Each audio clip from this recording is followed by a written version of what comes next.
Le agradezco muchísimo a Clemente Castañeda, senador, coordinador del Movimiento Ciudadano en la Cámara Alta. Senador, ¿cómo estás? Qué gusto saludarte. ¿Qué tal, Nacho? Muy buenas tardes para ti y para todo tu auditorio. Gusto escucharte. Igualmente, ¿por dónde empezar? Primero te planteo, ¿qué noche la de anoche, senador?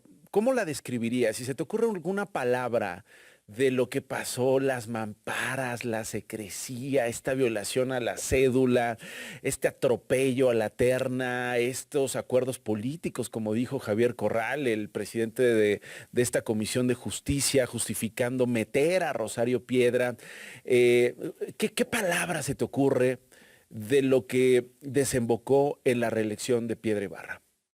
Pues es algo así, Nacho, como la petrificación de la política. Es decir, regresamos a un momento, a una época en la que parecía superada y resulta que está más presente que nunca. Imagínate nada más que gran parte de la discusión se centró sobre la secrecía del voto. Es decir, si había condiciones para que las y los senadores pudieran votar en secrecía. Y cuando uno tiene una discusión alrededor de esto, pues deberíamos de preguntarnos, ¿y por qué tanta discusión al respecto y tanta polémica?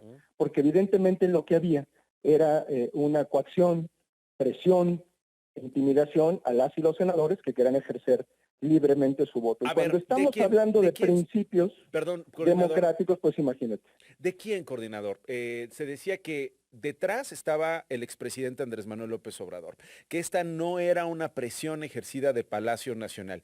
En tu lectura, entre lo que puedes tú compartirnos, de lo que se escucha, de lo que se ve entre escaños, entre las oficinas, ¿quién estuvo detrás de esta presión para reelegir a Rosario Piedra Ibarra?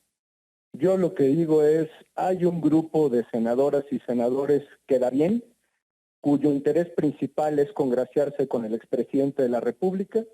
Claramente la candidatura de la señora Rosario Piedra fue impulsada en aquel momento por el entonces presidente López Obrador y sigue siendo exactamente lo mismo.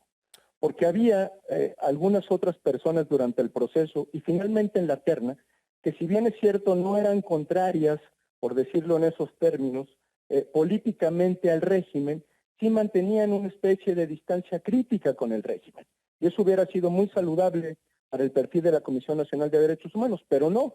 ¿Qué fue lo que aplicó? Pues la misma que se ha aplicado durante los últimos 6 años, la incondicionalidad, la abyección, la sumisión al poder. Y por eso, pues presumimos que sí hay un interés de quien hoy aparentemente está muy lejos de Palacio Nacional, pero que ejerce con toda firmeza el poder. Qué interesante, sumisión al poder, pero ¿a qué poder? Claramente no al de Claudia Sheinbaum, o por lo menos esa podría ser una de las interpretaciones. ¿No tiene el control de la supermayoría en el Senado la presidenta, coordinador?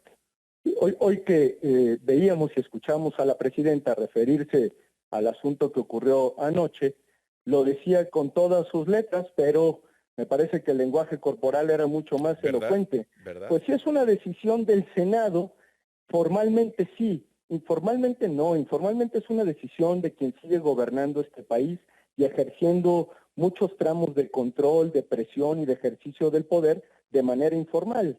Digo, a otro con el cuento de yo me fui y me retiro de la vida pública. No, creo que la mano del expresidente López Obrador se sintió ayer y se sintió fuerte. No solamente por la reacción de nosotros, que asumimos con mucha responsabilidad nuestro papel de oposición, sino de varias compañeras y compañeros que eran los más interesados, Nacho, lo digo haciéndome cargo de mis palabras, eran los más interesados en que se garantizara la secrecía del voto, porque ellos sabían que si no era así, no había manera de votar en libertad e iban a tener que acatar la línea. Punto. Eso de que todo cambió, de que son diferentes, era lo que pasó el día de ayer y lo que ha pasado en los últimos meses, lo único que nos ilustra es que son mucho peor de los anteriores. Son mucho peor que el viejo régimen que creímos haber superado y que hoy, digamos, todas estas prácticas informales de ejercicio, de coacción del poder, pues están más presentes que nunca. Coordinador, te agradezco muchísimo. Te mando un abrazo.